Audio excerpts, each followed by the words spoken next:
L'horloge du concierge de l'immeuble haussmannien affichait 6h15 lorsque Sophie saisit son trousseau de clés usé par le temps. Ses doigts, marqués par des décennies de labeur, trouvèrent instinctivement la clé du sous-sol, la plus grande et la plus ancienne, sa pointe autrefois dorée, maintenant ternie. 30 ans à suivre le même chemin avaient laissé des empreintes invisibles sur les marches en béton menant dans l'obscurité. Le néon vacilla 3 fois avant de s'allumer complètement, comme chaque matin.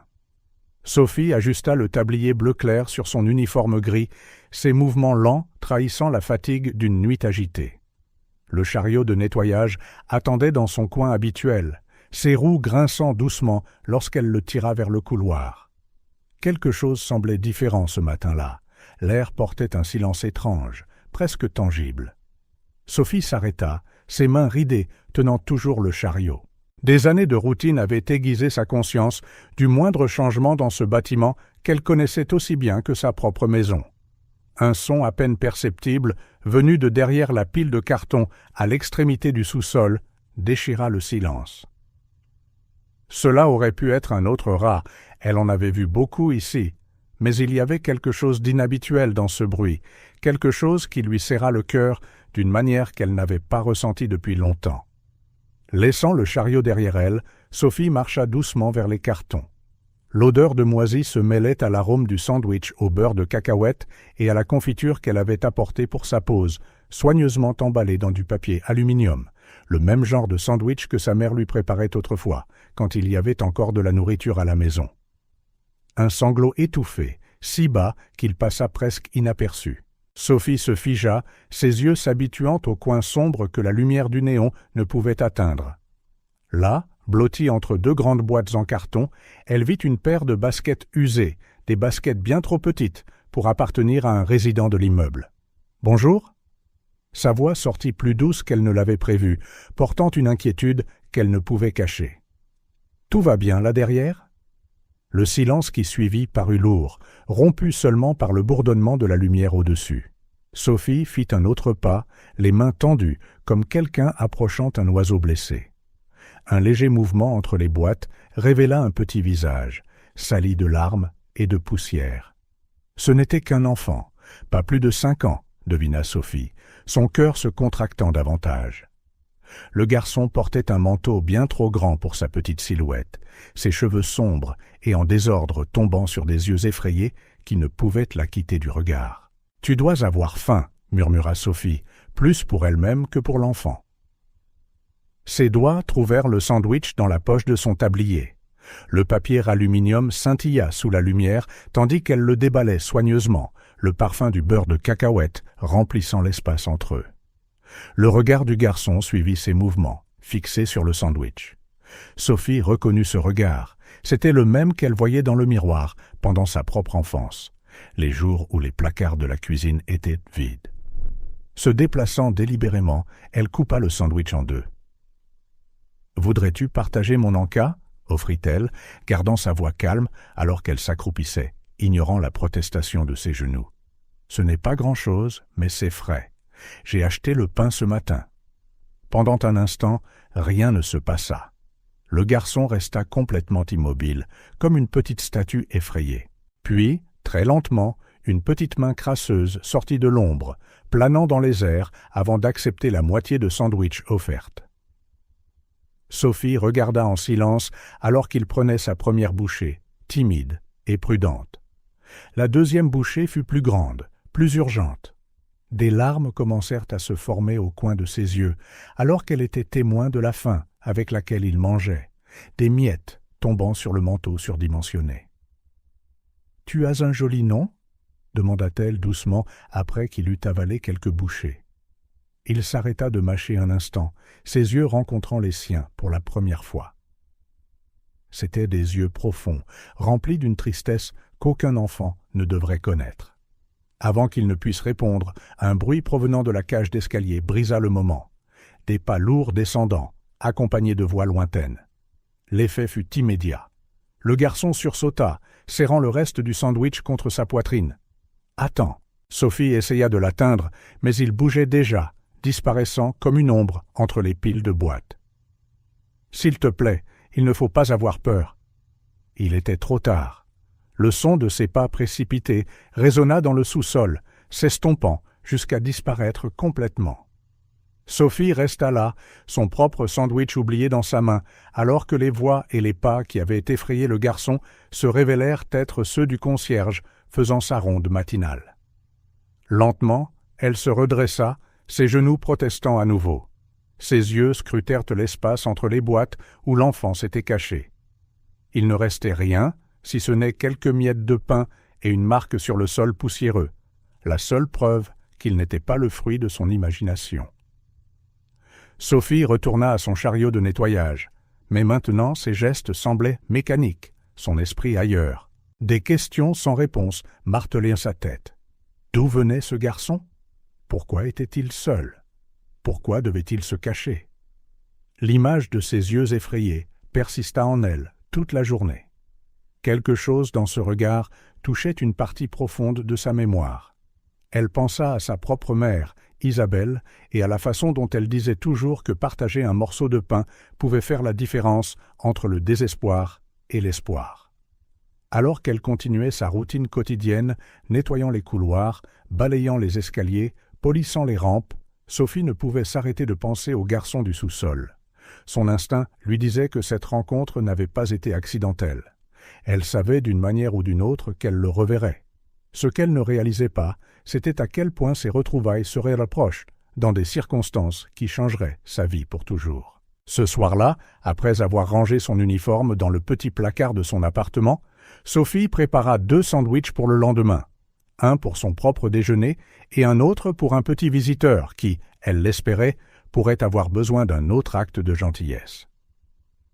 Le mercredi matin se leva, gris, avec des nuages lourds promettant la pluie. Sophie passa un châle noir sur ses épaules en franchissant les grilles en fer forgé du cimetière du Père-Lachaise, portant un petit bouquet de marguerites blanches, les préférées de sa mère. La rosée s'accrochait encore aux pierres tombales comme un voile délicat, et le seul son était le crissement doux de ses pas sur l'herbe humide. Cela faisait 6 mois depuis les funérailles d'Isabelle, mais la douleur de la perte était toujours aussi vive qu'au premier jour. Sophie connaissait le chemin par cœur. 3e rangée après le vieux chêne, 4 tombes sur la droite. Ces visites hebdomadaires étaient devenues un rituel sacré, un moment pour partager avec sa mère les petites victoires et défaites de chaque semaine.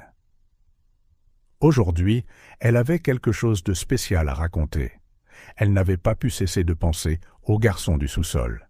Isabelle avait toujours eu un don spécial pour remarquer ceux qui avaient besoin d'aide, et Sophie se demandait si elle suivait les traces de sa mère sans s'en rendre compte. Le soleil tenta timidement de percer les nuages alors qu'elle prenait le dernier virage du sentier de pierre. Elle s'arrêta brusquement, son cœur sembla sauter un battement, puis martela dans sa poitrine.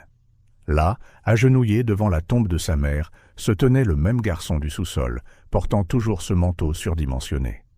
Ses petites mains déposaient des fleurs des champs fraîchement cueillies sur la terre, des pâquerettes, certaines avec des racines encore accrochées à la terre humide. Sophie resta immobile, craignant que tout mouvement brusque ne l'effraie à nouveau. Le garçon ne l'avait pas remarqué. Ses lèvres bougeaient en un murmure, comme s'il parlait à la pierre tombale, des larmes silencieuses, laissant des traînées propres sur ses joues sales. « Madame Isabelle, l'entendit-elle murmurer, je vous ai apporté vos fleurs préférées aujourd'hui.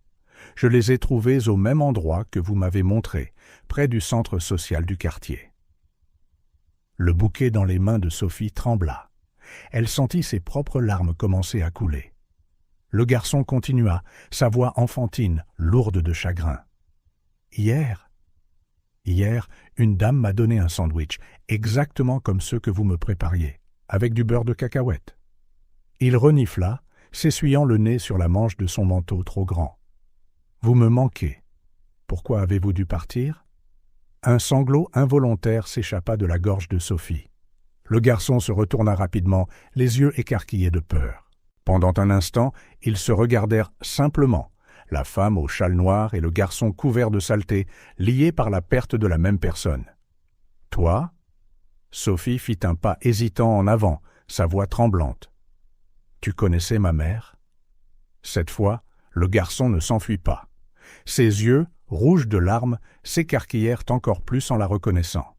« Vous êtes la dame du sandwich » murmura-t-il, puis il jeta un regard confus à la pierre tombale. « Madame Isabelle était votre mère » Sophie hocha la tête, s'avançant lentement jusqu'à pouvoir s'agenouiller à côté de lui. Ses marguerites rejoignirent ses fleurs des champs sur la tombe. « Elle ne m'a jamais dit qu'elle avait une fille » dit doucement le garçon, tripotant le bord du manteau. « Elle m'aidait au centre social, me donnait à manger, et, sa voix faiblit, me racontait des histoires. « Comment t'appelles-tu, mon cœur » demanda doucement Sophie. « Mathieu » répondit-il, et pour la première fois, un petit sourire se dessina au coin de sa bouche. Madame Isabelle m'appelait Matt. Sophie eut l'impression que le monde entier s'était arrêté.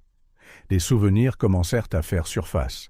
Sa mère rentrant tard ces derniers mois, portant toujours des sacs d'épicerie supplémentaires, parlant vaguement des enfants du centre.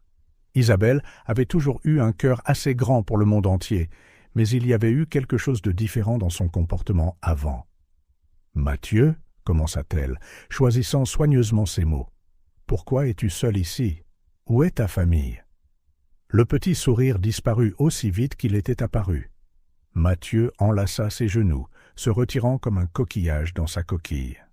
« À la maison, marmonna-t-il, mais Juliette n'aime pas que je parte. Elle ne me laisse plus aller au centre depuis que madame Isabelle. » Sa voix s'éteignit, mais les mots non dits flottaient dans l'air entre eux. « Juliette est ta belle-mère, » termina Mathieu, et quelque chose dans sa voix fit mal au cœur de Sophie. « Mon père travaille beaucoup, et après que ma mère soit partie. » Il se mordit durement la lèvre. Sophie résista à l'envie de le serrer dans ses bras, craignant que tout mouvement brusque ne brise cette fragile connexion. À la place, elle sortit le sandwich supplémentaire de sa poche, l'offrant comme un pont entre eux. « Tu dois avoir faim, » dit-elle doucement. « Je suis sûre que ma mère serait heureuse de nous voir partager un encas ici. » Mathieu regarda le sandwich, puis la pierre tombale, comme pour demander la permission. Quand il prit le paquet en aluminium, ses petites mains effleurèrent celles de Sophie, et elle sentit à quel point elles étaient froides. « Madame Isabelle les faisait exactement comme ça, » dit-il après avoir pris sa première bouchée. Elle enlevait même les croûtes. Tandis qu'il mangeait en silence, Sophie étudia le garçon avec de nouveaux yeux. Sa mère disait toujours qu'il n'y avait pas de coïncidence, seulement des rencontres destinées. Pourquoi Isabelle n'avait-elle jamais mentionné Mathieu? Que s'était-il passé pendant les derniers mois de sa vie? Et pourquoi ce garçon avait-il besoin de se cacher pour visiter une tombe? Le son lointain d'une cloche d'église fit sursauter Mathieu de peur. « Je dois y aller, » dit-il soudainement, se levant. « Juliette va bientôt se réveiller. »« Attends » appela Sophie, plus doucement cette fois. « Reviendras-tu » Mathieu avait déjà fait quelques pas, mais il s'arrêta et se retourna.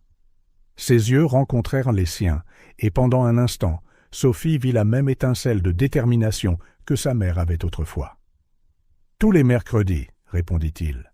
« Madame Isabelle m'a appris que les promesses sont sacrées. » Avant que Sophie ne puisse dire quoi que ce soit de plus, il disparut parmi les pierres tombales, ne laissant que les fleurs des champs comme preuve de sa visite.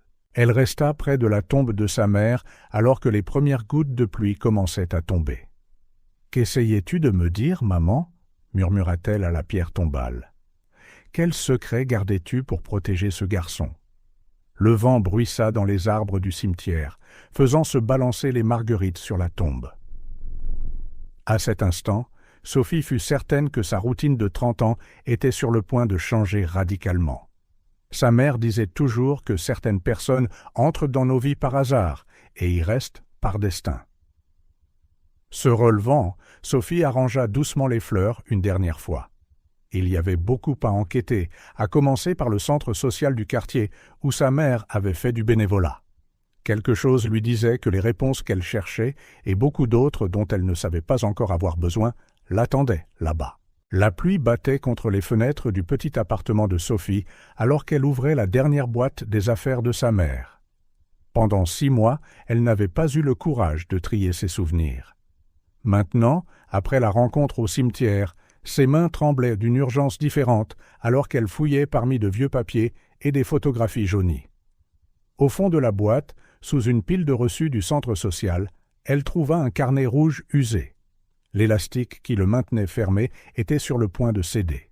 Sophie reconnut immédiatement l'écriture soignée de sa mère sur la première page. Dossier. Confidentiel. Elle s'installa dans le vieux fauteuil qui portait encore une trace du doux parfum d'Isabelle. La première entrée était datée de 8 mois. Remarquez des bleus sur les bras du petit monsieur aujourd'hui. Quand je lui ai demandé, il a dit qu'il était tombé dans les escaliers. Mais ses yeux racontent une autre histoire. J. est plus abrasive depuis qu'elle a pris en charge les finances du ménage. Je dois tout documenter. Un frisson parcourut l'échine de Sophie.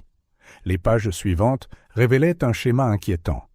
Isabelle n'était pas seulement la gentille bénévole que tout le monde supposait. Elle avait méticuleusement documenté chaque enfant montrant des signes de maltraitance ou de négligence. Monsieur est arrivé encore aujourd'hui sans déjeuner. 3e fois cette semaine. Quand je lui ai offert de la nourriture, il l'a dévorée comme s'il n'avait pas mangé depuis des jours. Il dit que J prétend qu'il doit mériter ses repas. Il a 5 ans. L'estomac de Sophie se noua. Les initiales prenaient maintenant tout leur sens. M était Mathieu. J devait être Juliette. Sa mère avait constitué un dossier rassemblant des preuves. Tournant les pages plus rapidement, elle trouva des coupures de journaux soigneusement collées. L'une d'elles attira particulièrement son attention. Un homme d'affaires local se remarie 6 mois après la mort mystérieuse de sa femme. La photo montrait un homme à l'air fatigué, à côté d'une femme au sourire froid, probablement Juliette, supposa Sophie, ressentant une aversion instantanée. Glissée entre les pages se trouvait une photographie. Dessus, Mathieu souriait, tenant un livre de contes dans ce qui ressemblait à la bibliothèque du centre social. Isabelle se tenait à côté de lui, arborant l'expression déterminée que Sophie connaissait si bien. Au dos, une date et une note. Monsieur lit seul pour la première fois. Je ne peux pas les laisser détruire cette lumière. Les entrées du journal devinrent plus inquiètes vers les dernières pages. J est venu au centre aujourd'hui, a exigé que monsieur cesse de participer à nos activités, a dit que je gâtais le gamin, qu'il avait besoin de discipline. Mais ses yeux, il y a autre chose là-dedans, de la peur. Que cache-t-elle? Trouver des documents étranges d'aujourd'hui. Des transferts suspects du fonds d'éducation de monsieur doit enquêter davantage. Quelque chose ne va pas. Sophie s'arrêta, sentant le poids de ses découvertes.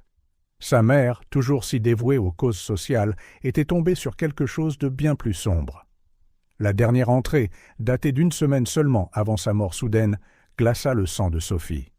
J a découvert que j'en sais trop. Elle m'a menacé. Pas moi personnellement, mais monsieur. Elle a dit que si je disais quoi que ce soit à qui que ce soit, il disparaîtrait, comme sa mère. Je dois le protéger. Mais comment? S'il m'arrive quelque chose, ces dossiers doivent parvenir aux bonnes personnes. Les dernières pages étaient vierges, à l'exception d'une fine enveloppe collée au dos de la couverture. À l'intérieur, Sophie trouva une vieille clé et un mot. Pour ma Sophie. Si tu lis ceci, quelque chose m'est arrivé. Dans le casier 23 au centre social, il y a plus de preuves. Monsieur a besoin de protection. Je compte sur toi pour finir ce que j'ai commencé. Avec amour, maman. Sophie ferma le carnet, les mains tremblantes. Dehors, la pluie s'était intensifiée, projetant des ombres agitées sur les murs. Les pièces du puzzle s'assemblaient. La peur constante de Mathieu, sa faim, ses visites secrètes au cimetière. Le travail d'enquête de sa mère. Isabelle était-elle vraiment morte de cause naturelle, comme tout le monde le croyait? Une sombre suspicion grandit dans l'esprit de Sophie. Qu'avait exactement découvert sa mère? Et pourquoi Juliette était-elle si déterminée à garder Mathieu isolé du monde? Elle se leva du fauteuil, sentant le poids de la responsabilité sur ses épaules. Sa mère était morte en protégeant un secret, et ce garçon effrayé au cimetière en était la clé. Le centre social serait sa prochaine étape, mais elle devrait être prudente. Si Juliette était prête à menacer un enfant, de quoi d'autre était-elle capable? Sophie plaça le carnet dans son sac, ainsi que la mystérieuse clé. Elle visiterait le centre social demain, maintenant fermé depuis la mort de sa mère. Elle devait voir ce qu'il y avait dans le casier 23 avant qu'il ne soit trop tard. À travers la fenêtre embuée, elle regarda la pluie transformer les lampadaires en lueurs tremblantes. Quelque part là-dehors, un garçon de 5 ans était probablement seul, effrayé et dans le besoin. Sa mère avait tout risqué pour le protéger. C'était maintenant à son tour de faire de même. « Je finirai ton travail, maman », murmura-t-elle dans le silence de l'appartement. « Je découvrirai la vérité et garderai Mathieu en sécurité. Je le promets. » Dehors, le vent hurlait comme s'il portait les sombres secrets qu'Isabelle avait déterrés. Sophie savait qu'elle s'aventurait en eaux profondes et dangereuses, mais elle n'avait pas le choix. Certaines promesses doivent être tenues, quel qu'en soit le coût. Le centre social du quartier paraissait plus petit et plus triste que dans les souvenirs de Sophie. Les fenêtres poussiéreuses reflétaient le soleil du matin, révélant des affiches délavées d'événements passés encore accrochés au verre. Sa main trembla légèrement alors qu'elle insérait la vieille clé dans l'entrée du personnel, une entrée que sa mère avait toujours utilisée. La porte grinça en s'ouvrant, laissant s'échapper une odeur de renfermé, de moisi et de souvenirs oubliés. Sophie alluma la lampe de poche de son téléphone, son faisceau dansant sur les murs écaillés. 6 mois de négligence avaient transformé l'espace autrefois joyeux en un lieu fantomatique. Le casier 23 se trouvait au bout du couloir principal, près de l'ancienne bibliothèque. Sophie compta les portes métalliques en avançant, ses pas résonnant dans le silence. 21, 22, 23. La clé s'inséra parfaitement. À l'intérieur se trouvaient plusieurs boîtes, soigneusement organisées, chacune étiquetée avec des dates et des références de l'écriture soignée de sa mère. Dans la boîte la plus récente, un album photo rouge attira son attention. La première image lui fit s'arrêter le cœur. Isabelle se tenait souriante à côté d'une jeune et belle femme, toutes deux portant des tabliers du centre. La femme avait les mêmes grands yeux expressifs et chaleureux que Mathieu, et un ventre visiblement arrondi de femme enceinte. Au dos de la photo, de la main de sa mère, Marie et moi préparant la fête de Noël. J'ai hâte de rencontrer le petit Mathieu. Sophie s'effondra sur une chaise voisine, ses jambes trop faibles pour la soutenir. Les pages suivantes racontaient une histoire qu'elle n'avait jamais imaginée. Marie et Isabelle, côte à côte sur des dizaines de photos, organisant des événements, lisant aux enfants, peignant les murs. Sur chaque image, le sourire de Marie brillait comme le soleil. « Comment n'ai-je jamais su pour ça ?» murmura Sophie, feuilletant les pages avec révérence. Une photo en particulier attira son attention. Marie tenant le bébé Mathieu dans ses bras à ce qui semblait être une fête, avec Isabelle à ses côtés. Le petit paquet dans les bras de sa mère ressemblait à peine au garçon effrayé que Sophie avait rencontré au sous-sol. En arrière-plan, partiellement visible, se tenait une femme à l'expression sévère, Juliette. Plus profondément dans la boîte, Sophie trouva un dossier intitulé « Archives financières ». Irrégularité. Les documents à l'intérieur révélaient un réseau complexe de transferts suspects et de rapports falsifiés, pointant tous vers la même personne. Juliette Thompson, alors comptable au centre. Mémo interne, confidentiel, lisait-on sur un papier. Des enquêtes préliminaires montrent des divergences significatives dans les comptes du centre. J. Thompson doit être suspendu en attendant clarification. Les dates correspondaient à la période où Marie était encore en vie. Sophie continua de passer au crible les documents, son cœur s'accélérant à chaque nouvelle découverte. Faux reçus, dons non enregistrés, argent détourné des programmes pour enfants. Au fond du dossier, une enveloppe Kraft contenait des articles de journaux soigneusement découpés.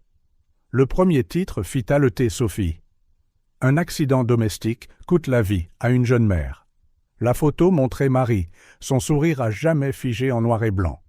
Mais c'est une note autocollante jaune sur la marge de l'article qui glaça le sang de Sophie. De l'écriture hâtive de sa mère. Ce n'était pas un accident. Marie a découvert quelque chose. Juliette impliquée. Vérifier les anciens dossiers comptables. Sophie sortit son téléphone et commença à photographier méticuleusement chaque document, chaque note.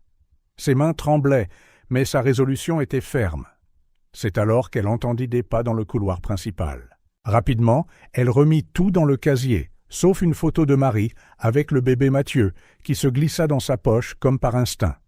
Elle éteignit sa lampe de poche et se pressa contre le mur, respirant aussi silencieusement que possible. Les pas se rapprochèrent. Une voix de femme trancha le silence, parlant au téléphone. « Oui, je dois vérifier quelques trucs à l'ancien centre. »« Non, personne n'est venu ici depuis que cette vieille fouineuse est morte. »« Bien sûr que j'en suis sûr. Je me suis personnellement assuré que tous les documents importants. »« Attends, quelque chose cloche. » Sophie reconnut la voix. Juliette.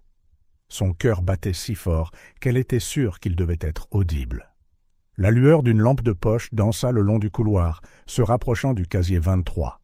Avec des mouvements prudents, Sophie se glissa derrière une vieille bibliothèque. À travers les étagères poussiéreuses, elle pouvait voir Juliette s'arrêter devant le casier, sa silhouette encadrée par la faible lumière traversant les fenêtres. « Quelqu'un est passé par là », marmonna Juliette pour elle-même, examinant la serrure. « Mais qui ?» Le téléphone dans sa poche vibra, surprenant Juliette. Sophie retint son souffle. « Oui ? Non, je ne peux pas parler maintenant. Bon, j'arrive. » Juliette hésita, jetant un dernier regard au casier, avant de se retourner et de s'éloigner d'un pas rapide. Sophie attendit 10 bonnes minutes avant de bouger. Quand elle sortit enfin de sa cachette, ses jambes tremblaient. La photo dans sa poche semblait la brûler, preuve tangible des liens qu'elle commençait à reconstituer. Dehors, le soleil de fin d'après-midi commençait à décliner. Sophie verrouilla soigneusement la porte latérale, consciente qu'elle devrait être plus prudente à l'avenir. Juliette surveillait clairement encore le centre. Pourquoi ? Qu'y avait-il d'autre de caché dans ce bâtiment abandonné ? En rentrant chez elle, serrant la photo de Marie et du bébé Mathieu dans sa poche, Sophie pensa à sa mère. Isabelle était morte en essayant de protéger ce garçon, en essayant d'exposer une vérité que quelqu'un voulait désespérément garder enfouie. « Qu'as-tu découvert, maman ?» murmura-t-elle au vent. « Et qu'est-il vraiment arrivé à Marie ?» Les pièces du puzzle s'assemblaient, formant une image plus sombre qu'elle ne l'avait craint. Sophie savait qu'il n'y avait pas de retour en arrière possible. Elle était trop impliquée maintenant. Pour Mathieu, pour Marie, pour sa mère, elle devait découvrir la vérité à tout prix. La photo dans sa poche était plus qu'une preuve. C'était une promesse silencieuse à une mère qui ne verrait jamais son fils grandir et à une autre mère qui était morte en le protégeant. La grille en fer de l'hôtel particulier grinçait à chaque passage, rappel constant de la décadence cachée derrière l'imposante façade. Sophie ajusta l'uniforme gris emprunté à une amie de l'agence de nettoyage, essayant de paraître aussi discrète que possible en montant les marches de marbre de l'entrée de service. « Alors, vous êtes la nouvelle femme de ménage ?» L'intendante, une femme plus âgée, aux cheveux grisonnants et aux yeux fatigués, l'examina de la tête aux pieds. « Madame Juliette exige une discrétion absolue. Pas de bavardages inutiles, surtout avec le garçon. » Sophie hocha la tête, gardant le regard baissé pour cacher la colère qui montait en elle. Après 2 semaines de planification minutieuse, elle était enfin à l'intérieur de la maison où Mathieu vivait, ou survivait, d'après ce qu'elle savait déjà. « Commencez par le 2e étage, » ordonna l'intendante, « et n'oubliez pas, si madame est à la maison, vous devez être invisible. » Le 2e étage était un labyrinthe de couloirs et de portes fermées. Sophie travailla méthodiquement, des années d'expérience en nettoyage, lui permettant de ranger chaque pièce tout en repérant des détails révélateurs. La chambre de Mathieu était la plus petite, presque dépourvue de jouets. Un lit étroit, une vieille commode et des piles de livres scolaires étaient les seuls meubles. C'est dans le bureau de Juliette qu'elle trouva le premier indice. En époussetant les étagères, un carnet tomba, éparpillant des papiers sur le sol. Parmi eux, Sophie reconnut l'écriture de sa mère, des notes détaillées sur un comportement suspect. 12-03. Mathieu est arrivé avec des bleus sur les bras. Juliette prétend qu'il est tombé dans les escaliers, mais les marques ne correspondent pas. 15-03. L'enfant n'a de nouveau pas de déjeuner. Juliette dit que c'est de la discipline. 20-03. Trouver des transferts suspects du fonds d'éducation. Besoin de plus de preuves. Sophie prit rapidement des photos avec son téléphone avant de tout remettre en place. Son cœur faillit s'arrêter quand elle entendit des pas dans le couloir. Elle attrapa le plumeau, faisant semblant de nettoyer une étagère. Juliette entra, ses talons hauts claquant sur le parquet. Ses yeux froids balayèrent la pièce avant de se fixer sur Sophie. « Vous êtes nouvelle ?» dit-elle, sa voix aussi tranchante que la glace. « Oui, madame. Premier jour. » Juliette l'étudia un moment, qui parut une éternité. « Vous me rappelez quelqu'un. C'est la première fois que je travaille dans une maison privée, » mentit Sophie sans se démonter. « J'ai toujours travaillé dans des immeubles de bureaux. » Juliette haussa les épaules, perdant tout intérêt. « Assurez-vous simplement de bien nettoyer et de ne pas entrer dans la chambre de mon beau-fils. » Après le départ de Juliette, Sophie expira, réalisant qu'elle avait retenu son souffle. Elle continua son travail, maintenant plus prudente que jamais. En nettoyant le couloir, elle entendit des sanglots étouffés venant de la chambre de Mathieu. Sa première impulsion fut de se précipiter pour le réconforter, mais elle savait qu'elle devait être patiente. Le moindre faux pas pourrait tout ruiner. À la fin de la journée, alors qu'elle rangeait son matériel de nettoyage, une voix rauque l'appela depuis l'arrière-cour. « Mademoiselle Miller, pouvons-nous parler ?» Sophie se tourna pour trouver un homme d'âge mûr portant une veste usée. Elle le reconnut d'après des photos au centre social. Didier Leclerc, l'ancien coordinateur. « Pas ici », murmura-t-elle, indiquant les caméras de sécurité du regard. « Retrouvez-moi au café de Flore, au coin de la rue, dans 15 minutes. » Au café, Didier parut nerveux, ses doigts tapotant sans cesse sur sa tasse de café noir. « Votre mère a essayé de me prévenir, » commença-t-il, la voix tremblante. « À propos de Juliette, de l'argent manquant, je n'ai pas écouté. Je pensais que c'était juste des soupçons infondés. Puis Isabelle est morte et... » Il déglutit difficilement. « Alors ce n'était pas naturel, vous savez. » Un frisson glacial parcourut l'échine de Sophie. « Que voulez-vous dire ?» Isabelle avait trouvé quelque chose de gros. Il ne s'agissait pas seulement de l'argent volé au centre. Juliette était impliquée dans quelque chose de bien plus vaste. Marie, la mère de Mathieu, l'a découvert en premier. C'est pourquoi... Didier s'arrêta brusquement, les yeux écarquillés de peur à la vue de quelque chose derrière Sophie. Avant qu'elle ne puisse se retourner, il se leva rapidement. « Ils me suivent, marmonna-t-il. »« Ce n'est pas sûr. Vérifiez la cave de l'hôtel particulier, derrière la cave à vin. Isabelle y a laissé quelque chose. » Il se précipita dehors, laissant Sophie avec plus de questions que de réponses. Par la fenêtre du café, elle le regarda disparaître dans la nuit, jetant des regards par-dessus son épaule, à chaque pas. De retour dans son petit appartement, Sophie organisa ses découvertes de la journée.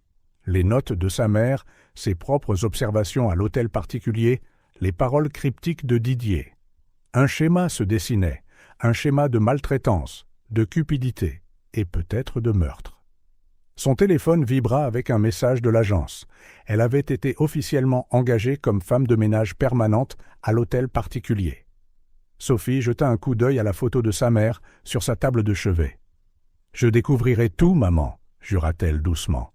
« Pour toi, pour Marie et surtout pour Mathieu. » Dans l'hôtel particulier silencieux, derrière des murs imposants et des grilles grinçantes, un garçon de 5 ans dormait d'un sommeil agité, ignorant que quelqu'un se battait enfin pour lui.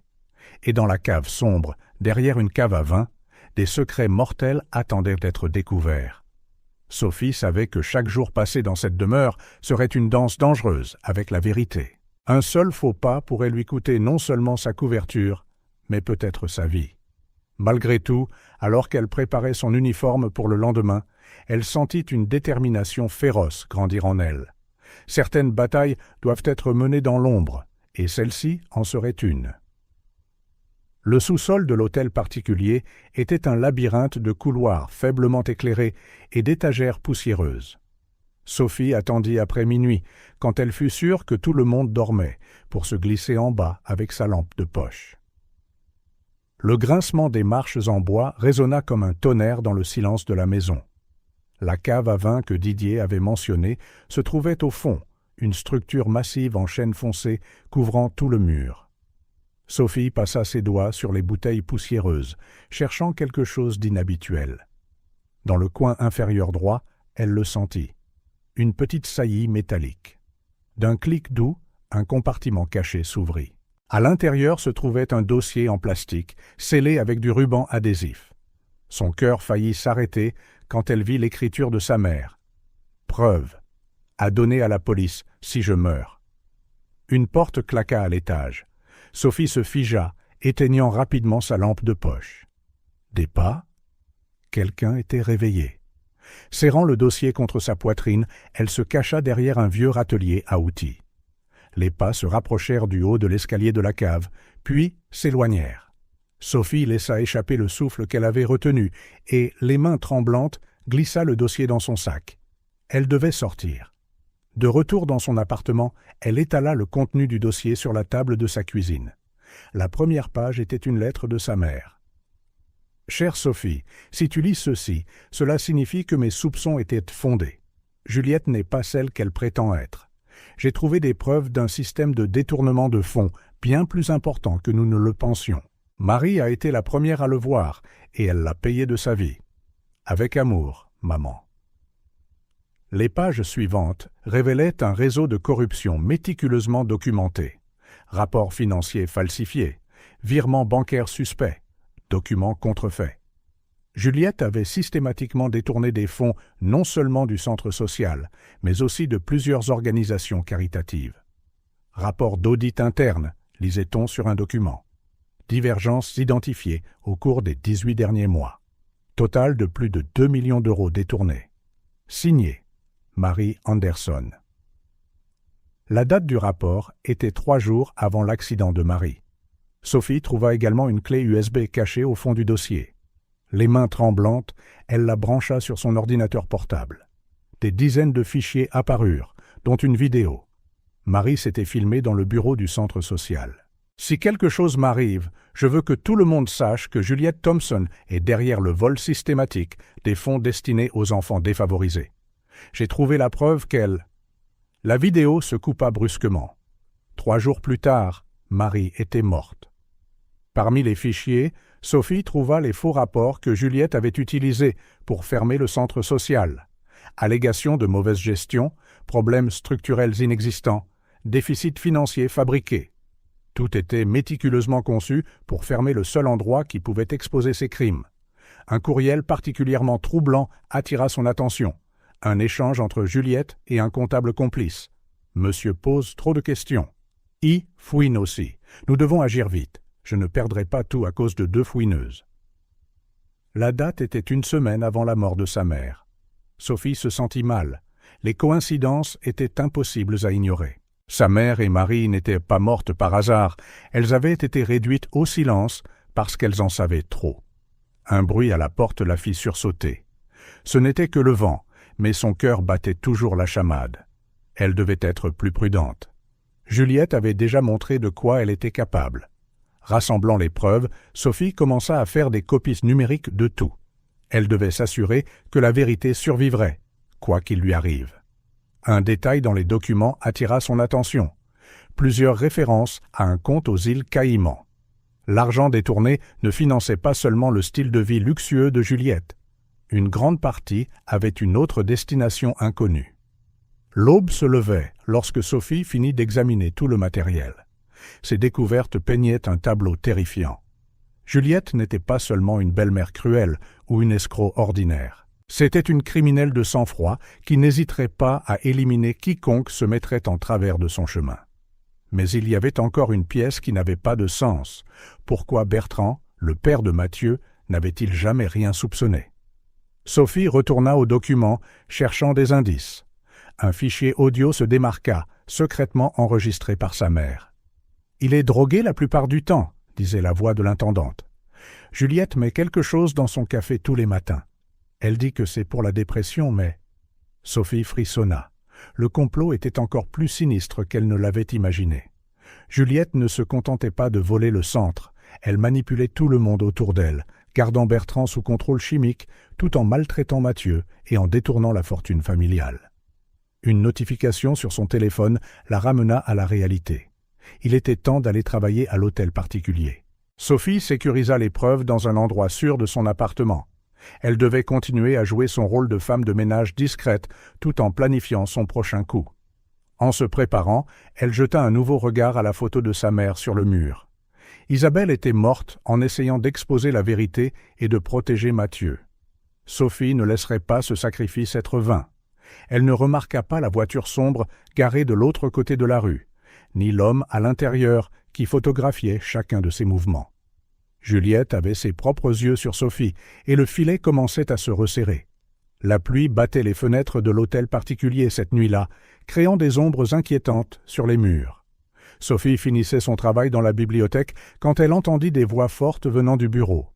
La porte était légèrement entr'ouverte, laissant des bribes de la dispute lui parvenir. « Qu'as-tu fait de mes médicaments » La voix de Bertrand était différente, plus claire, plus forte que le ton apathique habituel. « Depuis des semaines, je réduis les doses, Juliette. Des semaines à regarder, à me souvenir. » Sophie se rapprocha, le cœur battant. À travers la fente de la porte, elle vit Juliette près de la fenêtre, sa posture tendue, révélant qu'elle avait perdu le contrôle de la situation. « Tu n'allais pas bien, chérie. Tu avais besoin d'aide pour surmonter la mort de Marie. » N'ose pas prononcer son nom. Bertrand frappa la main sur le bureau, faisant trembler les cadres photos. « J'ai trouvé les documents dans le coffre, les transferts, les rapports du centre social. » Pourquoi, Juliette ? Pourquoi détruire un endroit qui a aidé tant d'enfants ? Sophie retint son souffle, serrant le chiffon de nettoyage dans ses mains. Dans le reflet de la fenêtre, elle vit l'expression de Juliette se tordre en quelque chose qu'elle n'avait jamais vu auparavant, un mélange de fureur et de désespoir. « Tu ne comprends rien, » siffla Juliette. Ce centre était une menace. Marie et cette fouineuse d'Isabelle, toujours à fouiner, toujours à poser des questions. Elles allaient tout ruiner. « Que dis-tu » La voix de Bertrand devint blanche. « Ta précieuse Marie » ricana Juliette, un rire froid et sans humour, si dévoué, si juste. Elle a découvert les transferts d'argent, a menacé de m'exposer. Elle pensait pouvoir me coincer avec sa supériorité morale. Sophie sortit discrètement son téléphone, appuyant sur « Enregistrer ».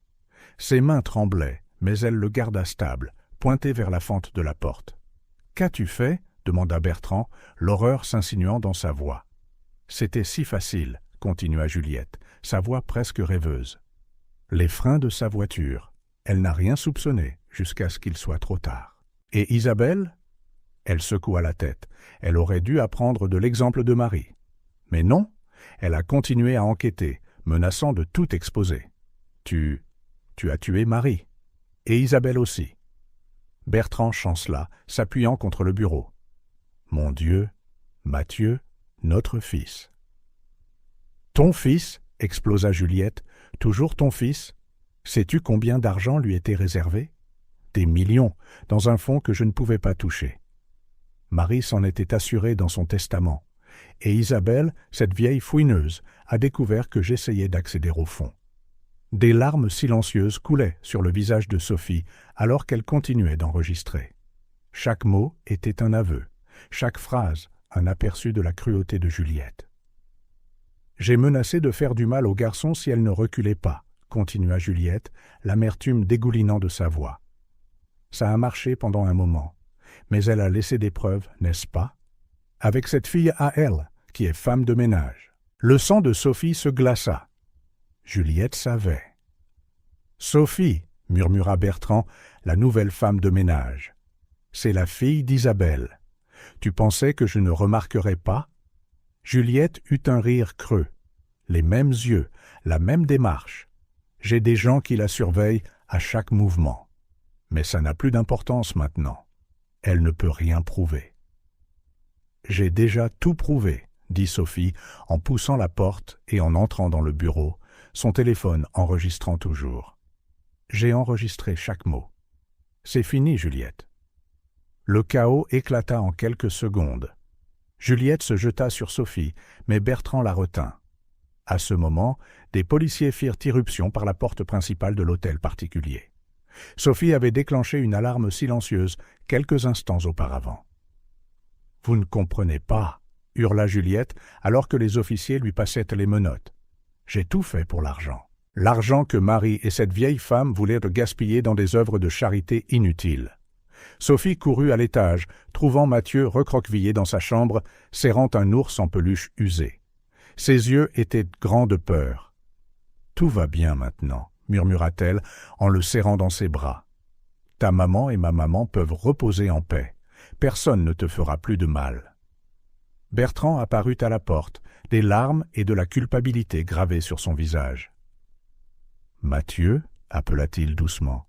« Mon fils, je suis si désolé. J'aurais dû savoir.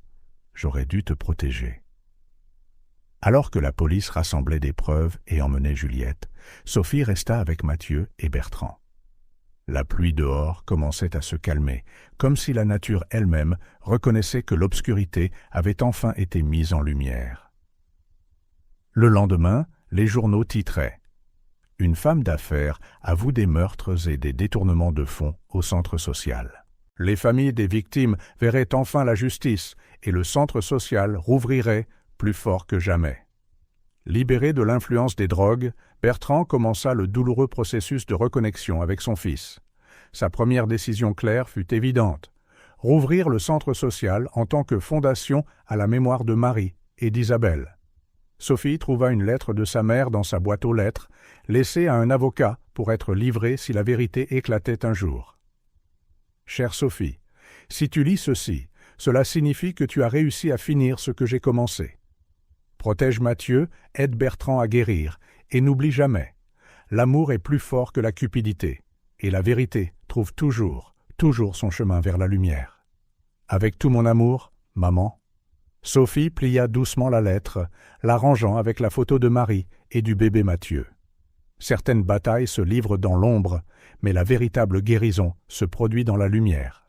Pour Mathieu, cette guérison commencerait maintenant, entourée de l'amour, pour lequel deux mères avaient sacrifié leur vie pour le protéger. Tard cet après-midi-là, le ciel s'assombrit rapidement, comme si la nature sentait l'orage approcher. Sophie organisait les derniers éléments de preuve dans son appartement quand son téléphone sonna. C'était l'intendante de l'hôtel particulier, la voix tremblante de panique. « Sophie, elle est devenue folle? Juliette a pris Mathieu. Elle a attrapé une liasse de papier du bureau et l'a traîné dehors. Il hurlait.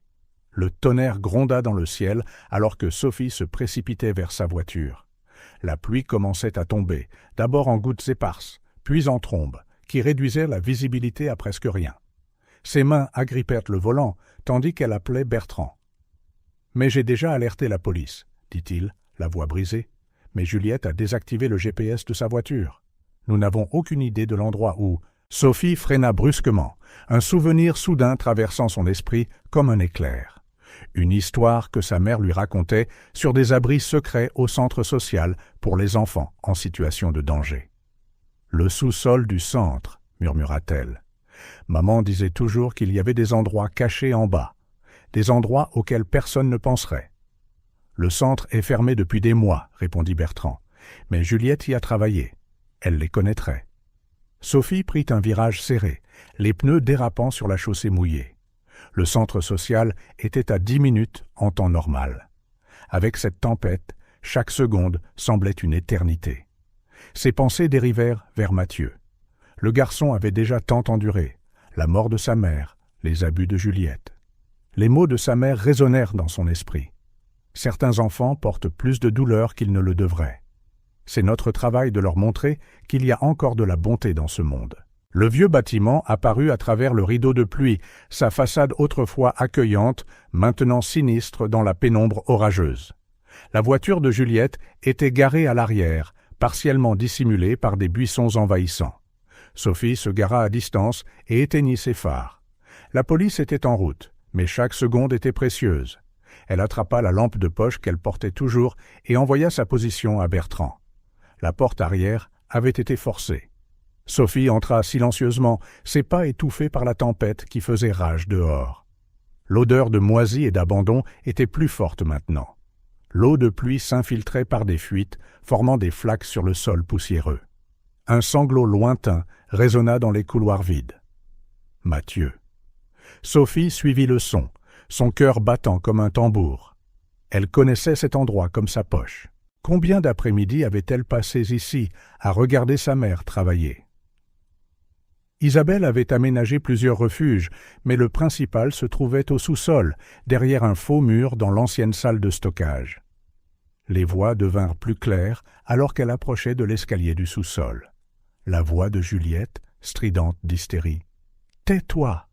Tout ça, c'est de ta faute et de celle de ta mère fouineuse. Si seulement vous vous étiez tus. Vous avez fait du mal à ma maman. » La voix de Mathieu était effrayée, mais portait un courage surprenant. Et à madame Isabelle aussi. Le son d'une gifle résonna à travers les murs. Sophie dut se stabiliser, résistant à l'envie de dévaler les marches. Elle devait être intelligente. Juliette était manifestement instable, et Mathieu en danger. Elle descendit les escaliers, un par un, évitant ceux qu'elle savait grincer. Sa lampe de poche révéla des piles de meubles drapés de draps poussiéreux, projetant des ombres déformées sur les murs en béton. Juliette avait traîné Mathieu dans l'ancienne salle des fournitures. Sophie pouvait voir la faible lueur d'une lanterne à travers les fentes de la porte. Elle se glissa plus près, cherchant la meilleure façon d'intervenir. « Personne ne nous trouvera ici », gloussa Juliette, un son qui fit se hérisser les poils sur le cou de Sophie. « Et une fois que j'aurai brûlé tous ces documents, il ne restera plus rien pour... » « Vous en êtes sûre ?» Sophie poussa la porte, sa lampe de poche illuminant la scène à l'intérieur. Juliette serrait le bras de Mathieu d'une main, un dossier plein de papiers dans l'autre. Ses yeux brillaient d'une fureur sauvage, ses cheveux normalement impeccables, maintenant ébouriffés par la pluie. « Vous, gronda-t-elle, toujours vous, tout comme votre mère, à mettre votre nez là où il ne faut pas. C'est fini, Juliette. » Sophie s'avança. « Sophie, la police est en route. Bertrand sait tout. Laissez Mathieu partir. Rien n'est fini. » Juliette tira Mathieu plus près, le faisant grimacer de douleur. « Vous croyez que je vais tout perdre à cause d'un gamin et d'une femme de ménage ?» Un coup de tonnerre particulièrement fort secoua le bâtiment. La lanterne de Juliette vacilla une seconde. C'était tout ce dont Sophie avait besoin. Elle se jeta en avant, des années de travail physique lui prêtant force. Juliette ne s'était pas attendue à ce mouvement. Les gens comme elle sous-estiment toujours le personnel. Sophie réussit à attraper Mathieu et à le pousser de côté, mais Juliette riposta avec une violence surprenante. Les deux femmes tombèrent, roulant sur le sol mouillé. Le contenu du dossier s'éparpilla, les papiers volant partout. Juliette attaqua comme un animal acculé, ses ongles laissant des griffures sur les bras de Sophie. « Cours, Mathieu !» cria Sophie, essayant de retenir Juliette. « Trouve le mur caché que ta mère t'a montré. » Le garçon hésita un instant, puis se précipita vers le fond de la salle de stockage. Juliette essaya de se lever pour le poursuivre, mais Sophie lui agrippa les jambes, la tirant à nouveau vers le bas. « Lâchez-moi !» Juliette se débattit. Cet argent était à moi. Tout ici aurait dû être à moi. Cet argent était destiné aux enfants. Sophie la cloua au sol, aux gens qui avaient besoin d'aide. Comment avez-vous pu détruire quelque chose de si important ? Important ? Juliette cracha le mot. La charité, c'est pour les faibles. J'ai construit tout ça, je le méritais. Sa diatribe fut interrompue par le son des sirènes. Des gyrophares bleus et rouges commencèrent à clignoter à travers les fenêtres du sous-sol. « Police, ne bougez pas !» Des officiers firent irruption, leurs lampes de poche perçant la pénombre. Bertrand suivait de près, trempé par la pluie. « Papa !» Mathieu sortit en courant du fond de la salle de stockage, se jetant dans les bras de son père. Juliette fut saisie, hurlant encore des menaces et des accusations, alors que les officiers lui passèrent les menottes. Sophie commença à ramasser les documents éparpillés. Beaucoup étaient tachés d'eau, mais toujours lisibles, preuve physique des crimes de Juliette. « Comment saviez-vous qu'elle viendrait ici ?» demanda Bertrand, tenant toujours son fils fermement. Sophie jeta un regard autour du sous-sol, se remémorant des souvenirs d'enfance qui affluaient comme la pluie dehors. « Ma mère disait toujours que cet endroit était spécial, » répondit-elle doucement.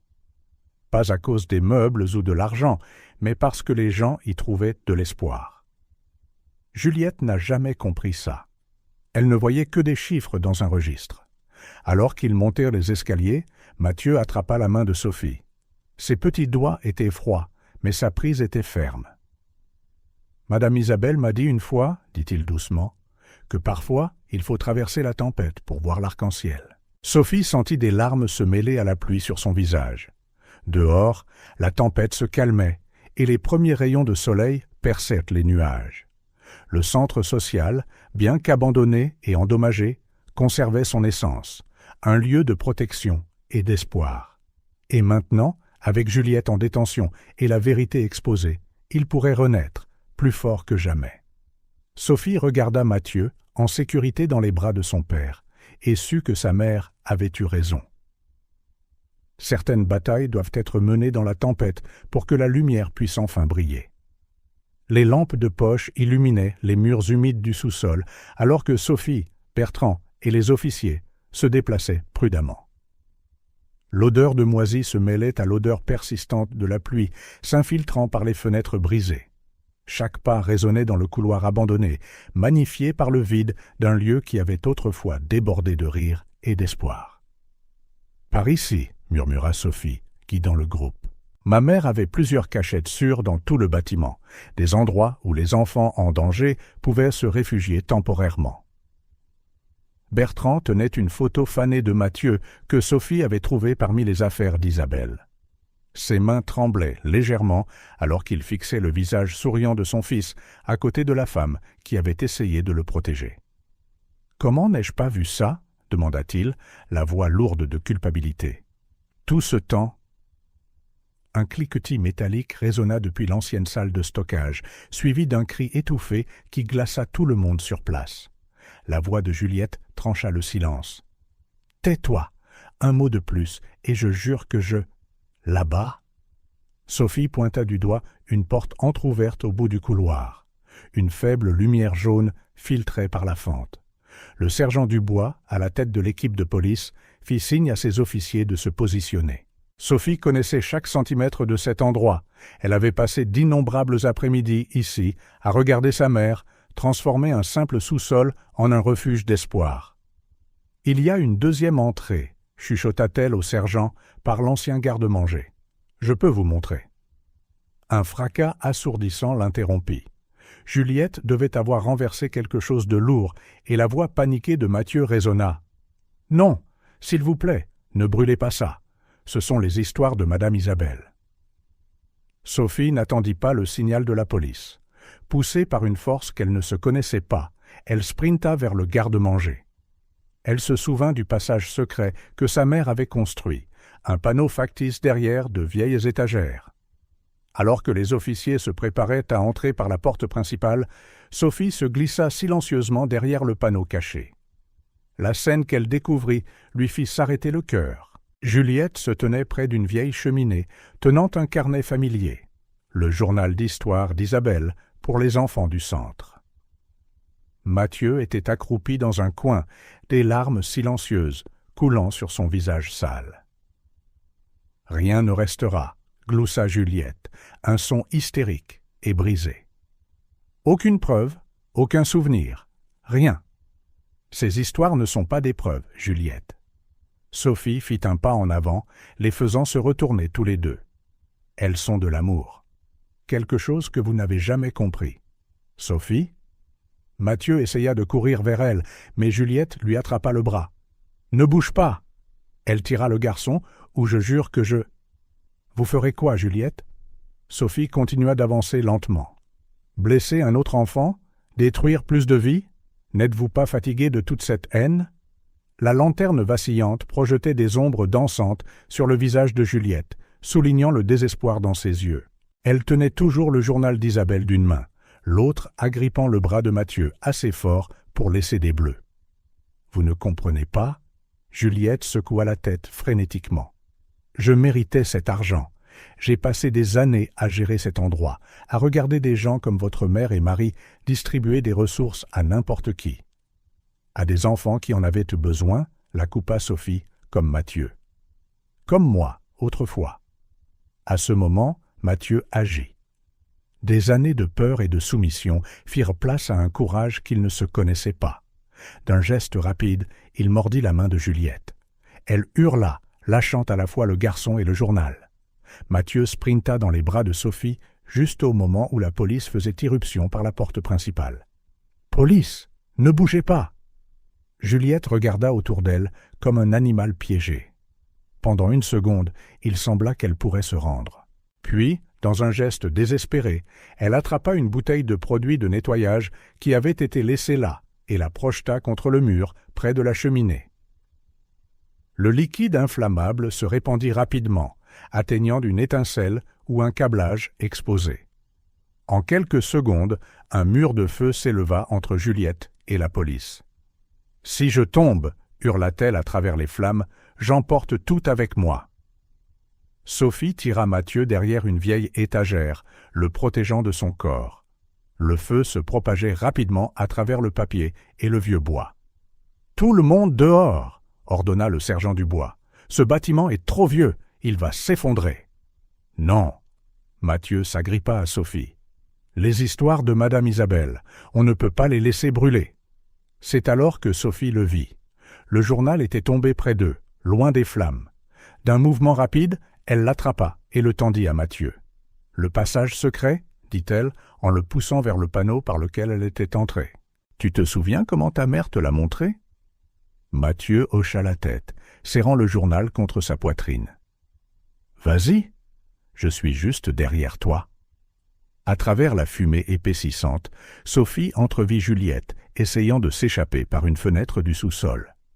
2 officiers l'atteignirent les premiers, la maîtrisant pendant que d'autres combattaient les flammes avec des extincteurs.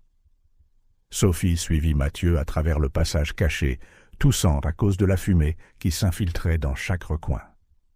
Le chemin étroit résonnait des pas de l'enfant devant elle, stable et sûr. Émerger dans l'air froid de la nuit fut comme une renaissance. La pluie s'était calmée en une légère bruine, et les premiers secours entourèrent le bâtiment. Bertrand courut vers eux dès qu'il les vit sortir. « Mathieu ! Sophie !» Il les enveloppa tous les deux dans une étreinte serrée. Dieu merci. Alors que les pompiers luttaient contre l'incendie et que Juliette était emmenée, Mathieu ouvrit le journal d'Isabelle, sauvé des flammes. Ces pages jaunies contenaient plus que des histoires. Elles contenaient des dessins, des photos, de petits souvenirs de chaque enfant qu'Isabelle avait aidé. « C'est ici que je me cachais, » dit-il doucement, montrant une photo de lui, souriant à côté d'Isabelle, dans un coin douillet du sous-sol. Madame Isabelle avait transformé une vieille armoire en un coin lecture spécial, juste pour moi. Il y avait des coussins, des livres, même une petite lampe. Sophie s'assit à côté de lui sur le trottoir, avec Bertrand de l'autre côté. Le garçon continua. « Quand Juliette m'enfermait dans ma chambre sans dîner, je m'enfuyais ici. Madame Isabelle savait toujours que je venais. Elle laissait des sandwichs et du chocolat chaud cachés. Elle disait que parfois, il faut créer nos propres endroits sûrs dans le monde. » Des larmes coulèrent silencieusement sur les joues de Bertrand alors qu'il écoutait son fils parler d'Isabelle avec une telle chaleur. Sophie passa un bras autour de Mathieu, sentant son petit corps se détendre contre le sien. Elle racontait les meilleures histoires, poursuivit Mathieu, feuilletant le journal avec soin. Pas seulement celles des livres, mais des histoires vraies sur ma maman, sur son courage et sa gentillesse, sur le fait qu'un jour, tout irait bien à nouveau. Les sirènes hurlaient encore en arrière-plan, des lumières rouges et bleues tranchant la nuit alors que Juliette était escortée. L'incendie avait été maîtrisé, ne laissant qu'une partie du sous-sol endommagée, comme si le bâtiment lui-même refusait de laisser ses souvenirs être détruits. « Mathieu, » dit doucement Bertrand, « je suis désolé. Je n'ai pas vu. Je ne t'ai pas protégé. Madame Isabelle a dit que parfois les adultes ont aussi besoin d'aide, » répondit Mathieu avec une sagesse au-delà de son âge. « Que tu étais malade, mais qu'un jour tu irais mieux. » Sophie regarda le bâtiment du centre social, ses murs noircis par la fumée, mais toujours debout. Comme sa mère le disait, certains bâtiments contiennent plus que des briques et du mortier. Ils contiennent des histoires, des espoirs et des promesses de jours meilleurs. Nous reconstruirons, dit-elle, se surprenant elle-même de la certitude dans sa voix. Pas seulement le bâtiment, mais tout ce qu'il représentait. En mémoire de ma mère, de Marie, de tous les enfants qui ont trouvé l'espoir ici. Bertrand hocha la tête, des larmes se mêlant à la bruine sur son visage. Mathieu a besoin d'un endroit sûr pour grandir, Tous les enfants en ont besoin. Dans le ciel, les nuages commencèrent à se dissiper, révélant les premières étoiles de la nuit. Mathieu ouvrit le journal à une page spécifique où Isabelle avait écrit une note spéciale. « Pour mon petit guerrier, Mathieu. Souviens-toi toujours que les plus grandes histoires ne sont pas celles que nous lisons, mais celles que nous vivons. Et ton histoire, mon cher, ne fait que commencer. Avec un amour éternel, Madame Isabelle. » Sophie serra Mathieu plus fort, sentant le poids du journal sur ses genoux. Pas seulement du papier et de l'encre, mais un témoignage du dévouement de sa mère à protéger des enfants dont personne d'autre ne se souciait, un amour qui vivrait à travers elle. La nuit du sauvetage marqua non seulement la fin du règne de terreur de Juliette, mais le début d'un nouveau chapitre, une histoire de guérison, de reconstruction et de seconde chance, exactement comme Isabelle l'aurait voulu. Le tribunal était bondé ce jeudi matin. Sophie était assise au premier rang, sa main entrelacée avec celle de Mathieu. Bertrand était de l'autre côté du garçon, le visage tendu alors qu'ils attendaient l'entrée de Juliette pour le prononcer de la peine. Le bourdonnement dans la salle s'éteignit lorsque les portes latérales s'ouvrirent. Juliette entra, flanquée de 2 officiers. Son expression arrogante habituelle avait disparu, remplacée par une pâleur maladive. Ses tailleurs coûteux et ses bijoux clinquants avaient été remplacés par un uniforme de prison orange. « La cour !» annonça l'huissier. « La cour est en session. L'honorable juge, Helena Parker, préside. » La juge, une femme aux cheveux gris avec un regard perçant, ajusta ses lunettes en examinant les documents devant elle. Le procureur avait constitué un dossier solide, étayé par les preuves soigneusement recueillies par Isabelle, puis par Sophie. « Juliette Thompson, » commença la juge, sa voix résonnant dans la chambre silencieuse. « Cette cour vous déclare coupable de tous les chefs d'accusation. 2 chefs de meurtre au 1er degré, détournement de fonds, faux et usage de faux, maltraitance d'enfants et tentative de destruction de preuves. » Sophie sentit Mathieu resserrer sa prise sur sa main. Au cours des dernières semaines, pendant le procès, chaque détail sordide des crimes de Juliette avait été révélé. « Avant de prononcer la sentence, » continua la juge, « je tiens à souligner la nature particulièrement odieuse de ces crimes. Vous n'avez pas seulement volé des fonds destinés à des enfants défavorisés, mais vous avez délibérément ôté la vie à 2 femmes dont le seul tort était d'essayer de protéger ces mêmes enfants. » Le procureur se leva, tenant un épais dossier. « Votre honneur, avec votre permission, j'aimerais présenter le rapport final sur le travail de Madame Isabelle Miller au centre social. » La juge hocha la tête et le procureur commença à lire. Pendant 15 ans, Isabelle Miller a tenu des registres détaillés de chaque enfant passé par le centre. Plus que cela, elle a créé un réseau de protection pour les mineurs en danger. Le cas du jeune Mathieu Anderson n'est qu'un parmi des dizaines qu'elle a documentés et suivis. Des larmes silencieuses coulaient sur le visage de Sophie alors que le procureur continuait. Marie Anderson, la mère biologique de Mathieu, travaillait aux côtés d'Isabelle au centre. Ensemble, elles ont découvert les irrégularités financières commises par Juliette Thompson. Marie a confronté Juliette avec les preuves et 3 jours plus tard, elle est décédée dans ce qui a été alors considéré comme un accident de voiture. Bertrand tenait Mathieu, qui pleurait maintenant ouvertement. Apprendre la vérité sur la mort de sa mère était à la fois douloureux et libérateur. Isabelle Miller a poursuivi l'enquête en secret, conservant des dossiers codés et des preuves à plusieurs endroits. Elle connaissait le risque qu'elle prenait, comme le démontre cette lettre trouvée parmi ses affaires. Le procureur brandit une feuille de papier jauni. « S'il m'arrive quelque chose, toutes les preuves sont en sécurité. Juliette Thompson n'est pas seulement une escroc, c'est une meurtrière. Elle a tué Marie pour la faire taire et je crains d'être la prochaine. Mais je ne peux pas abandonner ses enfants, surtout Mathieu.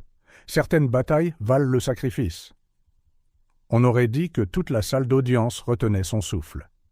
Juliette s'affaissa sur sa chaise, toute son arrogance passée en volée. La crise cardiaque supposée d'Isabelle Miller, poursuivit le procureur, est survenue le jour où elle prévoyait de remettre toutes ses preuves à la police. Une nouvelle autopsie a confirmé des traces d'une substance toxique dans son corps. La juge remit ses lunettes, son regard maintenant fixé sur Juliette. Madame Thompson, vos crimes montrent un niveau de préméditation et de cruauté que cette cour voit rarement. Par conséquent, la sentence. Sophie serra Mathieu fort alors que la juge prononçait la peine. La prison à vie sans possibilité de libération conditionnelle. Juliette serait transférée le jour même dans un établissement de haute sécurité. À la fin de la séance, Bertrand se tourna vers Sophie et Mathieu, la détermination brillant dans ses yeux. « Il y a quelque chose que je veux vous montrer, » dit-il, les guidant hors du tribunal. 20 minutes plus tard, ils se garèrent devant le centre social. Le bâtiment portait encore les cicatrices de l'incendie récent, mais une nouvelle pancarte se dressait sur la façade. Prochainement, la Fondation Isabelle et Marie. Un lieu d'espoir. « J'ai racheté le bâtiment, » expliqua Bertrand, la voix épaisse d'émotion. « Nous allons le reconstruire, plus grand et meilleur qu'avant. Chaque centime que Juliette a volé sera restitué, avec intérêt, pour aider plus d'enfants. » Sophie regarda avec admiration les plans architecturaux que Bertrand déroula sur le capot de la voiture. Le nouveau projet préservait l'esprit chaleureux de l'ancien centre, mais étendait considérablement ses installations. Ici, pointa-t-il, nous aurons une bibliothèque nommée d'après Isabelle, et cette aile s'appellera l'Espace Marie, axée sur les programmes éducatifs et artistiques. Le sous-sol, il sourit à Mathieu, sera transformé en un espace spécial pour raconter des histoires. Mathieu, qui était resté silencieux jusqu'alors, sourit enfin. « On pourra utiliser le journal de Madame Isabelle ? Il y a tellement d'histoires merveilleuses dedans. »« Bien sûr, mon cœur. » Sophie ébouriffa les cheveux du garçon. « Et nous créerons de nouvelles histoires aussi. C'est ce que ta mère et la mienne ont toujours voulu, un endroit où les histoires d'espoir pourraient continuer. » Bertrand s'éclaircit la gorge, visiblement ému. « Sophie, j'aimerais que vous dirigiez la fondation. Il n'y a personne de mieux placé pour continuer le travail d'Isabelle et de Marie. » Sophie sentit son cœur s'emballer. C'était comme si sa mère avait tout orchestré. La rencontre avec Mathieu au sous-sol, les découvertes, même son rôle dans la nouvelle fondation. Certaines batailles valent le sacrifice, fit-elle écho aux mots de sa mère, en regardant le bâtiment qui allait bientôt reprendre vie. Et certaines histoires doivent continuer à être racontées. Alors que le soleil de l'après-midi jetait une lueur dorée sur la façade de l'ancien centre, Sophie, Bertrand et Mathieu restèrent là, unis non seulement par la tragédie qu'ils avaient affrontée, mais par la promesse d'un avenir meilleur.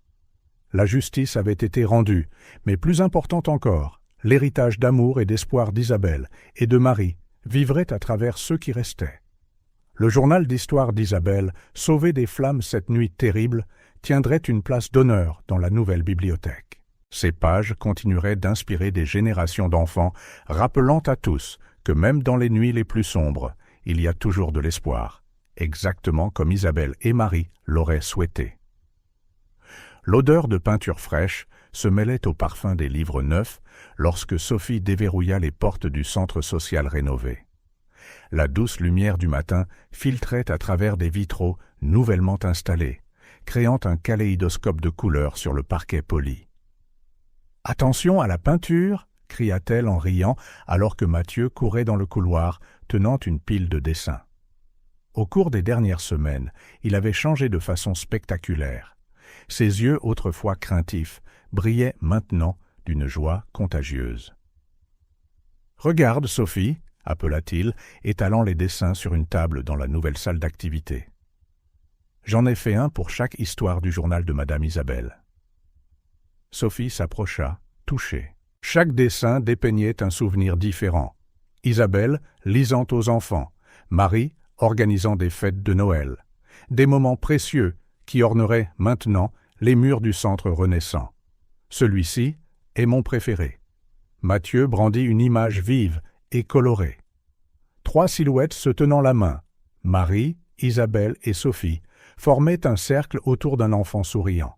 « C'est magnifique, mon cœur. » Sophie serra le garçon dans ses bras, sentant son petit cœur battre contre le sien. « Nous le mettrons à une place spéciale. » Bertrand entra, portant d'autres boîtes de livres. Le traitement pour se désintoxiquer des drogues que Juliette lui avait administrées fonctionnait, et chaque jour, il paraissait plus fort, plus présent. « J'ai trouvé quelque chose d'intéressant dans l'ancien bureau d'Isabelle, dit-il en posant un dossier bleu délavé sur la table. On dirait un plan pour une bibliothèque pour enfants.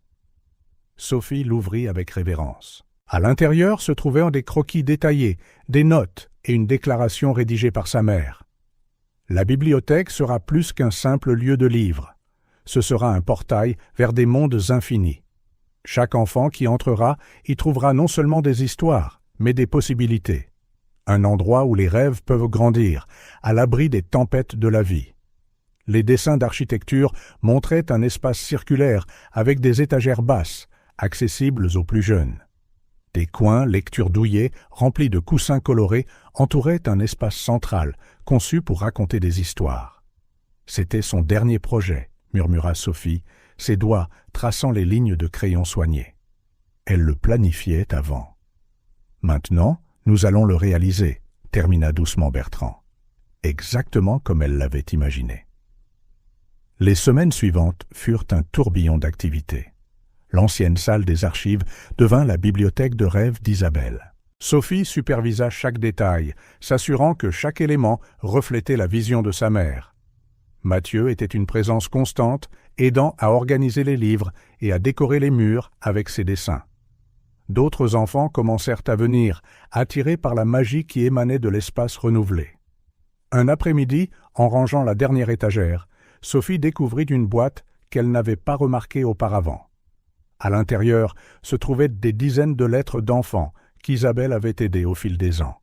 « Chère Madame Isabelle », lut-elle à voix haute, Mathieu à ses côtés. « Merci de m'avoir montré que je pouvais être plus que mon passé. Aujourd'hui, je suis enseignante, et chaque fois que j'aide un enfant, je me souviens de vous. » Des larmes silencieuses glissèrent sur les joues de Sophie alors qu'elle lisait lettre après lettre.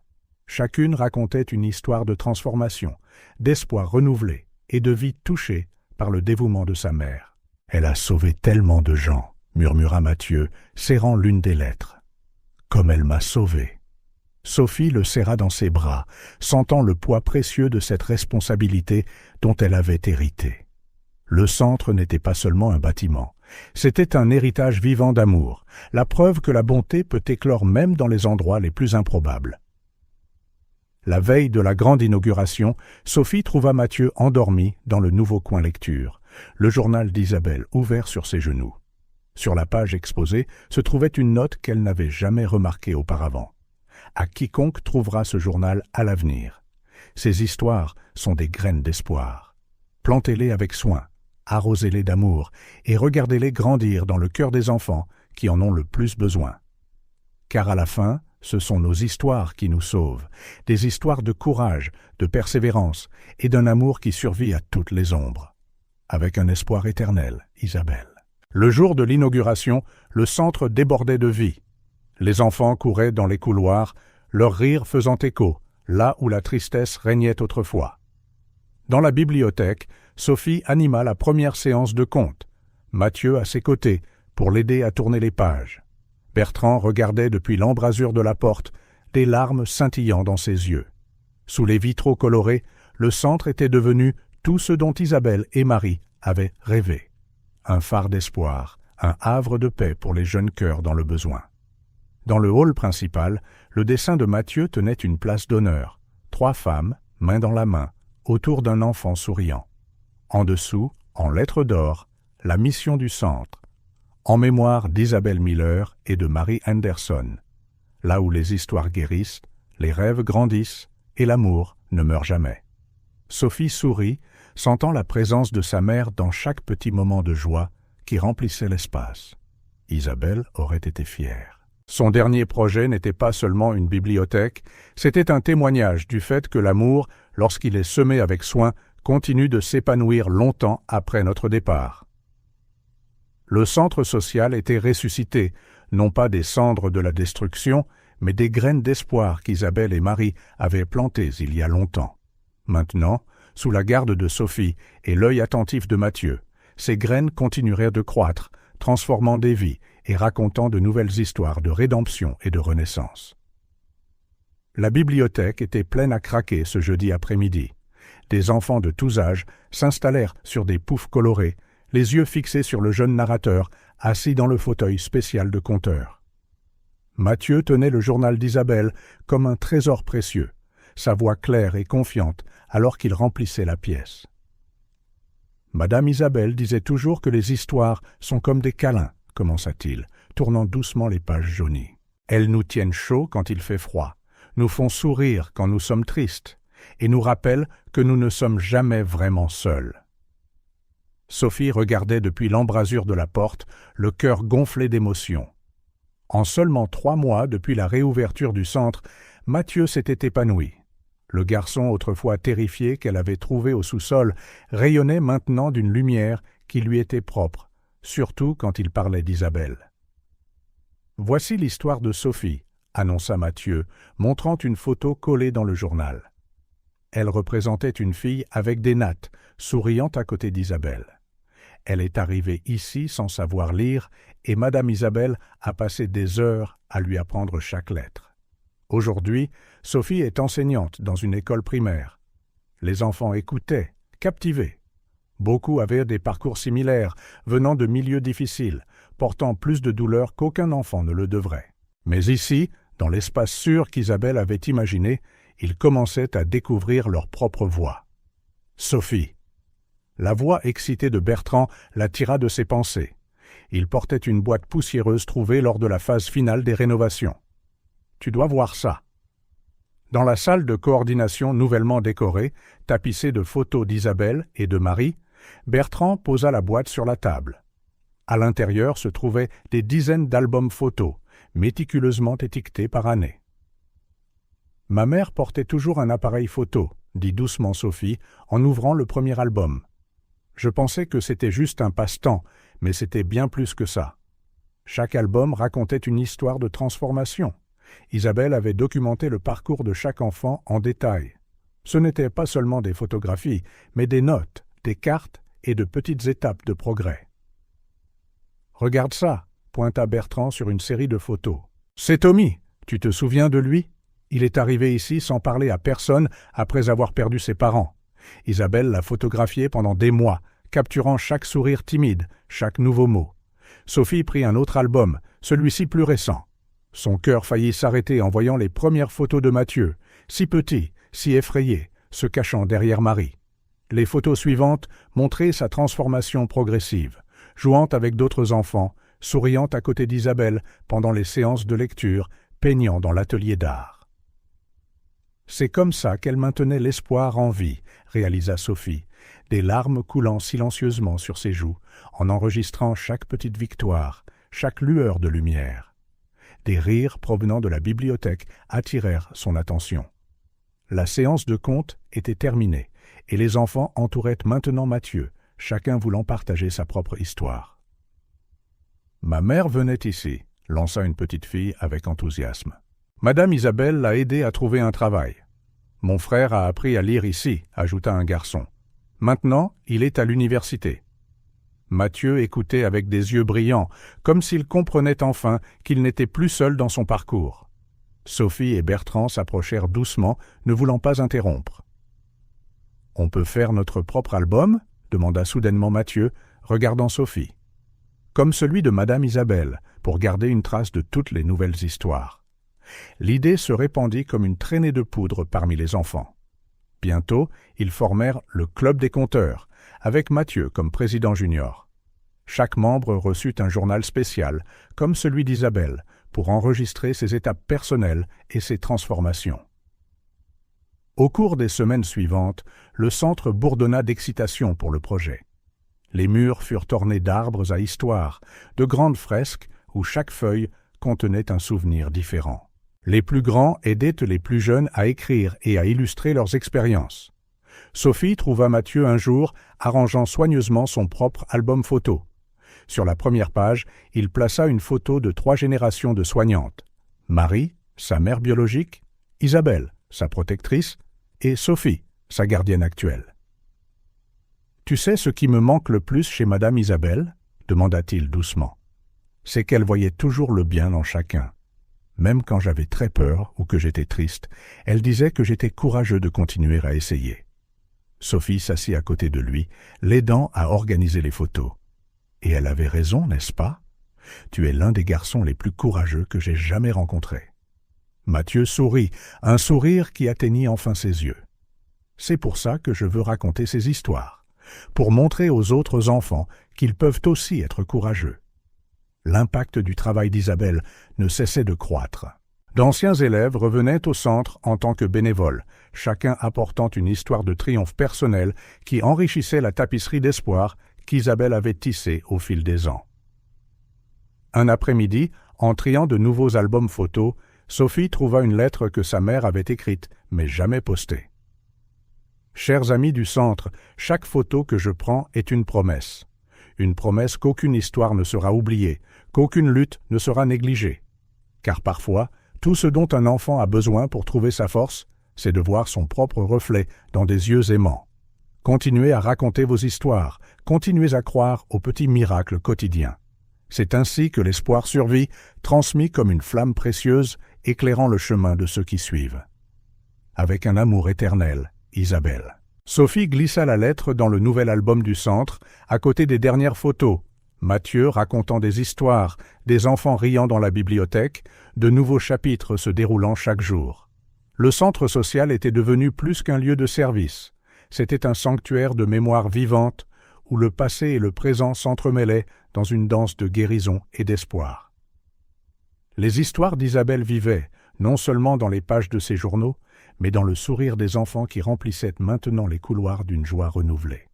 Et Mathieu, le garçon autrefois effrayé se cachant au sous-sol, aidait maintenant les autres à trouver leur voie, leur courage, leur lumière intérieure, tout comme Isabelle avait toujours su qu'il le ferait. Une année s'était écoulée depuis cette nuit d'orage dans le sous-sol. C'était un mercredi ensoleillé, et le jardin du centre social était rempli d'enfants aidant Mathieu à cueillir des fleurs. Des marguerites blanches, les préférées d'Isabelle, se mêlaient à des fleurs sauvages dans de jolis petits bouquets. Sophie regardait depuis le porche, le cœur débordant à la vue de la transformation de Mathieu. À 6 ans maintenant, il était connu comme le « gardien des histoires », toujours prêt à partager un souvenir de Madame Isabelle avec chaque nouvel enfant qui arrivait. « Tout le monde est prêt ?» demanda-t-elle, alors que les enfants s'alignaient avec leurs bouquets. Ils avaient une tradition. Le dernier mercredi de chaque mois, ils visitaient les tombes d'Isabelle et de Marie, apportant des fleurs et des histoires fraîches. Le petit groupe traversa le cimetière local, qui n'était plus un lieu de peur ou de chagrin, mais un lieu de connexion profonde. Les pierres tombales côte à côte étaient toujours bien entretenues, reflet des visites fréquentes. « Je peux commencer aujourd'hui ?» demanda Mathieu, s'agenouillant entre les tombes. Son père, Bertrand, posa une main de soutien sur son épaule. « Bonjour, maman. Bonjour, Madame Isabelle, » commença-t-il, la voix claire et assurée. « J'ai amené des personnes spéciales avec moi aujourd'hui. Voici Lisa. Elle vient d'arriver au centre la semaine dernière. Elle avait peur, comme moi avant, mais elle commence déjà à sourire. » Une petite fille aux tresses colorées s'avança timidement, déposant son bouquet sur la tombe d'Isabelle. « Madame Isabelle m'a aidé quand j'avais peur, » dit Mathieu à Lisa. « Et maintenant, Sophie nous aide de la même manière. C'est comme si leur amour n'était jamais vraiment parti, tu sais. » Sophie sentit des larmes couler silencieusement sur ses joues. Le centre soutenait maintenant 3 fois plus d'enfants qu'à l'époque de sa mère. Chaque histoire de triomphe, chaque sourire retrouvé honorait le travail qu'Isabelle et Marie avaient commencé. Les enfants partagèrent à tour de rôle leurs petites victoires. Apprendre à lire, se faire de nouveaux amis, trouver le courage de chanter au spectacle de talents du centre. De minuscules triomphes qui, ensemble, formaient une grande histoire de transformation. La semaine dernière, continua Mathieu, s'adressant maintenant à la tombe de sa mère, une dame a visité le centre. Elle a dit que tu l'avais aidée il y a longtemps, quand elle était enceinte et seule. Maintenant, elle est médecin et veut faire du bénévolat le samedi. Bertrand serra Mathieu dans ses bras, ses propres larmes se mêlant à celles de Sophie. Le centre était devenu plus qu'un coup de main. C'était un pont entre le passé et le présent, où les vieilles histoires inspiraient de nouveaux départs. Après que les enfants eurent terminé, Sophie sortit une enveloppe usée de sa poche. Elle l'avait trouvée ce matin-là, cachée à l'intérieur d'un des derniers livres d'Isabelle. « Chère Sophie, si tu lis ceci, le temps a passé et beaucoup de choses ont changé. Mais certaines vérités restent éternelles. L'amour ne meurt jamais vraiment. Il se transforme simplement, comme une graine que nous plantons sans savoir pleinement quelle fleur en sortira. Toi, ma fille, tu as toujours été ma fleur la plus précieuse. Je sais que tu continueras à t'occuper du jardin que Marie et moi avons commencé. Chaque enfant qui vient au centre est une nouvelle graine d'espoir. Nourris-les avec le même amour que tu donnes à tout ce que tu fais. Et quant à Mathieu, mon brave petit guerrier, dis-lui que sa mère, Marie, est fière. Chaque histoire qu'il raconte maintient en vie le souvenir de l'amour profond qu'elle lui portait. Parfois, les anges doivent partir plus tôt, mais ils laissent d'autres anges pour continuer leur travail. Continue d'écrire notre histoire, Sophie. Pas avec de l'encre et du papier, mais avec des cœurs guéris et des sourires sauvés. Car tant qu'il y aura un enfant ayant besoin d'amour, notre travail continuera. Avec un amour éternel, maman. Sophie plia doucement la lettre, regardant les enfants jouer parmi les pierres tombales, transformant un lieu de perte en un jardin de mémoire vivante. Le centre social était devenu exactement ce dont Isabelle et Marie rêvaient. Un phare d'espoir, un lieu où les histoires de douleur se transformaient en histoires de résilience. Mathieu s'approcha, tenant un dernier bouquet de marguerites. « Sophie, dit-il doucement, je crois que je sais pourquoi Madame Isabelle prenait autant de photos de nous. » « Pourquoi, mon cœur ? » Parce que chaque photo, c'était comme garder un petit morceau d'espoir. Pour nous rappeler que même les jours tristes, nous grandissions, nous changions, nous devenions plus forts. Sophie serra le garçon dans ses bras, s'émerveillant de sa perspicacité. À l'horizon, le soleil commença à se coucher, peignant le ciel de teintes pastel, rappelant les aquarelles préférées d'Isabelle. « On y va » demanda doucement Bertrand. « Les enfants attendent pour l'heure du conte. » En rentrant au centre, Sophie jeta un dernier regard aux tombes. Les marguerites se balançaient doucement dans la brise de fin d'après-midi, comme si Isabelle et Marie faisaient un signe d'approbation. Leur héritage vivait, non seulement dans les murs du centre ou les pages des journaux, mais dans les rires des enfants, les histoires partagées et les actes quotidiens d'amour et de bravoure. Sophie savait dans son cœur que tant que quelqu'un serait prêt à tendre la main à un enfant effrayé, tant qu'il y aurait des histoires d'espoir à raconter, le travail d'Isabelle et de Marie ne finirait jamais vraiment. C'était un héritage d'amour qui continuerait, page après page, histoire après histoire, vie après vie, éternel comme les marguerites qui fleurissent chaque printemps.